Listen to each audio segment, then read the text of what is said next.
नमस्कार। आज हम बात करने वाले हैं भारत के एक ऐसे हिस्से की जिसे ज्यादातर लोग सिर्फ एक राज्य, एक प्रदेश के तौर पर जानते हैं। लेकिन क्या होगा अगर हम कहें कि इसका आकार, इसका इतिहास और इसका असर किसी देश से कम नहीं है। जी हाँ, हम बात कर रहे हैं उत्तर प्रदेश की। एक ऐसी जगह जो विरोधाभासों से भरी है, जहां विशालता है और एक बहुत ही गहरी विरासत है। तो चलिए मिलकर इसे समझने की कोशिश करते हैं। तो सबसे पहले जरा इस नंबर पर एक नजर डालिए। 24 करोड़ 10,66,874। ये कोई मामूली आंकड़ा नहीं है। ये 2021 तक उत्तर प्रदेश की अनुमानित आबादी है। सोचिए, 24 करोड़ से भी ज्यादा लोग। ये संख्या दुनिया के कई बड़े बड़े देशों की कुल आबादी से भी ज्यादा है। इस नंबर को जरा याद रखिएगा, क्योंकि हमारी कहानी की जो विशालता है वो यहीं से शुरू होती है। चलिए, अब इस आंकड़े को जरा दुनिया के नक्शे पर रखते हैं। ये जो 24 करोड़ की आबादी है ना, ये ब्राजील और पाकिस्तान जैसे बड़े देशों से भी ज्यादा है। असल में पूरी दुनिया में सिर्फ 4 देश ऐसे हैं, चीन, खुद भारत, अमेरिका और इंडोनेशिया, जिनकी आबादी उत्तर प्रदेश से ज्यादा है। मतलब अगर उत्तर प्रदेश एक देश होता तो ये दुनिया का 5वां सबसे ज्यादा आबादी वाला देश होता। कमाल है ना?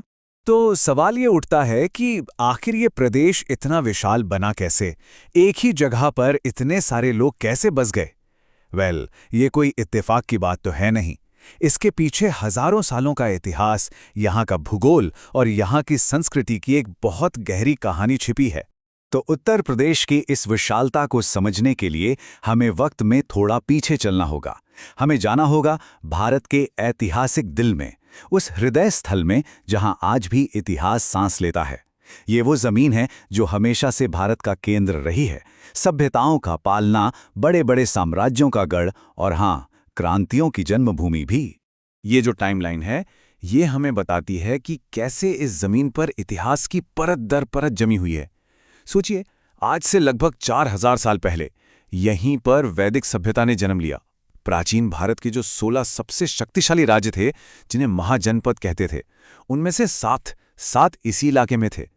ये जमीन गुप्त साम्राज्य का दिल थी और फिर मुगल साम्राज्य का भी केंद्र बनी। और ये तो हम सब जानते हैं कि 1857 में भारत की आज़ादी की पहली चिंगारी भी यहीं मेरठ से भड़की थी। और देखिए, ये इतिहास सिर्फ राजा महाराजाओं के नहीं है, इसे बनाया है यहाँ के लोगों ने, यहाँ के नायकों ने। प्राचीन काल में महर्षि वाल्मीकि और महर्षि भारद्वाज, मध्यकाल में गोस्वामी तुलसीदास और कबीर जैसे संत, और आधुनिक भारत में रानी लक्ष्मीबाई जैसी वीरांगना से लेकर मोतीलाल नेहरू और जवाहरलाल नेहरू तक। इस मिट्टी ने देश को एक से बढ़कर एक नायक दिए हैं। तो इतिहास तो बहुत गहरा है, लेकिन अब जरा जमीन पर उतरते हैं। देखते हैं कि यहाँ की धरती, यहाँ के लोग और यहाँ की भाषाएं इस विशालता का आधार कैसे बनती हैं। क्योंकि सच तो ये है कि उत्तर प्रदेश की विशालता का राज सिर्फ इतिहास में नहीं, बल्कि इसके भूगोल में भी छिपा है। तो इतनी बड़ी आबादी का सबसे बड़ा कारण क्या है? जवाब है गंगा का मैदानी भाग। उत्तर प्रदेश का करीब 90% हिस्सा गंगा और उसकी सहायक नदियों की देन है। ये नदियां अपने साथ जो उपजाऊ मिट्टी बहाकर लाती हैं, जिसे जलोढ़ मिट्टी कहते हैं, उसी ने जमीन को इतना जरखेज बनाया है। और इसी उपजाऊ जमीन ने सदियों से खेतीबाड़ी को सहारा दिया, लोगों का पेट भरा और बड़ी बड़ी सभ्यताओं को फलने फूलने का मौका दिया। अच्छा, अब अगर यहाँ की लोगों की बात करें तो धार्मिक विविधता भी बहुत गहरी है। 2011 के आंकड़ों के हिसाब से यहाँ करीब 80% आबादी हिंदू है और 19% से कुछ ज्यादा मुस्लिम। ये आंकड़े हमें बताते हैं कि सदियों से यहाँ 2 बड़े समुदाय साथ साथ रहते आए हैं और इसी से यहाँ की वो मशहूर मिली जुली संस्कृति, जिसे हम गंगा जमुनी तहजीब कहते हैं, वो विकसित हुई है। और भाषा का क्या?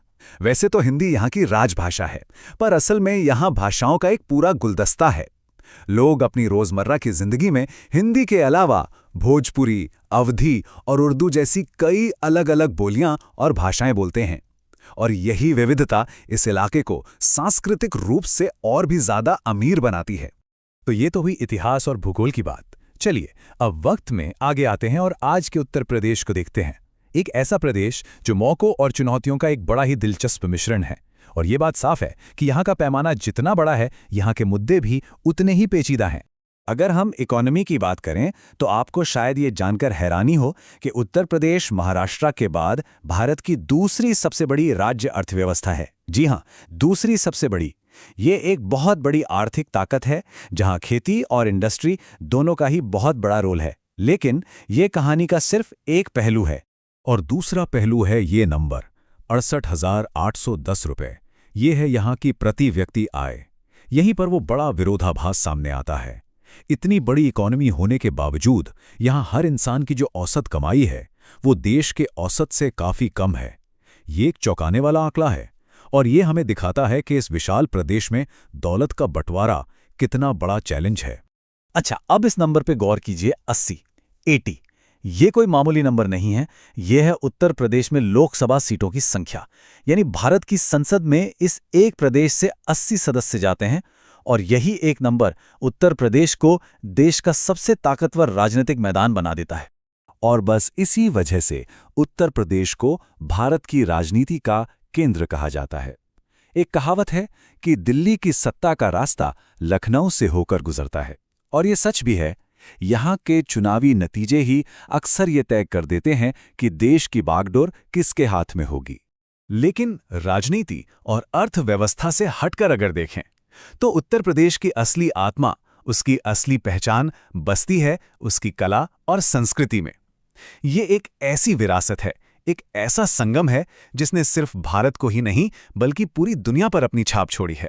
आइए देखते हैं कि इस प्रदेश ने दुनिया को क्या-क्या तोहफे दिए हैं। जो मशहूर शास्त्रीय नृत्य है कत्थक, उसकी जड़ें यहीं हैं। दुनिया के 7 अजूबों में से एक ताजमहल यहीं की शान है।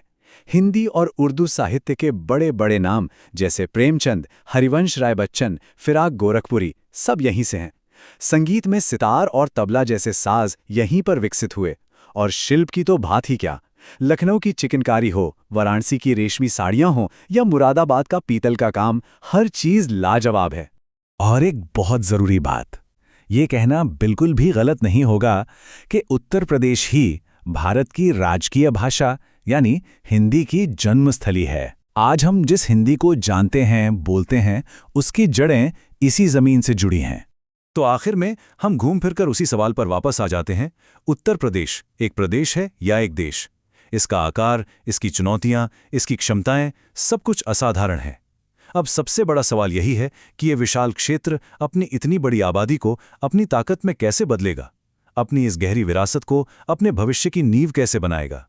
क्योंकि एक बात तो तय है, इस सवाल का जवाब ही भारत के भविष्य की दिशा भी तय करेगा।